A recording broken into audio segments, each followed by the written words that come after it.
Prem developers and construction जत आनंदाची सुरुवात करा आजच आपल्या हक्काचे घर प्लॉट बुक करून संपर्क कृष्णात कोळी सर मोबाईल नंबर 9423810208 73 66 08 88।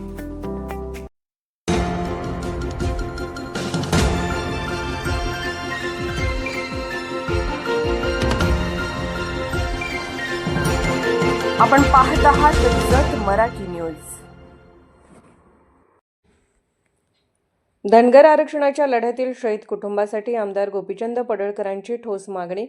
नोकरी व 25 लाखांची आर्थिक मदत द्यावी। धनगर समाजाच्या अनुसूचित जमाती एसटी प्रवर्गात समावेशाच्या न्याय मागणीसाठी सुरू असलेल्या तीव्र आंदोलनात मृत्युमुखी पडलेल्या धनगर कुटुंबियांच्या पुनर्वसनासाठी राज्य शासनाने तातडीने विशेष निर्णय घ्यावा अशी ठोस मागणी आमदार गोपीचंद पडळकर यांनी मुख्यमंत्री देवेंद्र फडणवीस यांच्याकडे निवेदनाद्वारे केली आहे।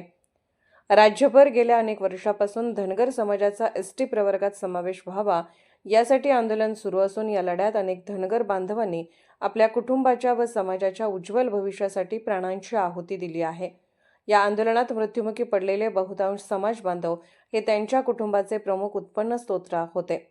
त्यांच्या अकाली निधनामुळे संबंधित कुटुंबावर उपजीविका, शिक्षण व भविष्यातील सुरक्षिततेचा गंभीर प्रश्न निर्माण झाला आहे। या पार्श्वभूमीवर आमदार गोपीचंद पडळकर यांनी मुख्यमंत्र्यांना विनंती केली आहे की धनगर आरक्षण चळवळीत मृत्युमुखी पडलेल्या कित्येक कुटुंबाला मुख्यमंत्री सहायता निधीतून तातडीने 25 लाख रुपयांची आर्थिक मदत मंजूर करण्यात यावी। तसेच प्रत्येक पीडित कुटुंबातील एका पात्र सदस्याला शासकीय नोकरी देण्याबाबत त्वरित सकारात्मक निर्णय घ्यावा। धनगर आरक्षण चळवळीत आत्महत्या व मृत्यू झालेल्या समाज बांधवांची नावे पुढीलप्रमाणे आहेत।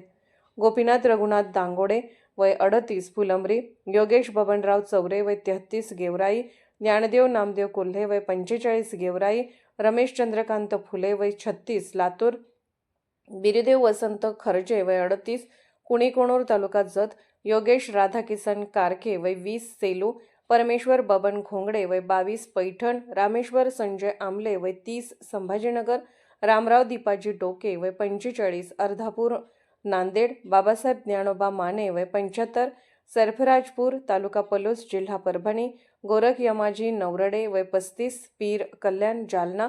या सर्व कुटुंबाची परिस्थिती अत्यंत गंभीर असून शासनाने मानवी संवेदना व सामाजिक जबाबदारी लक्षात घेऊन तातडीने मदत व पुनर्वसनाचा निर्णय घ्यावा अशी कळकळीची मागणी आमदार गोपीचंद पडळकर यांनी केली आहे।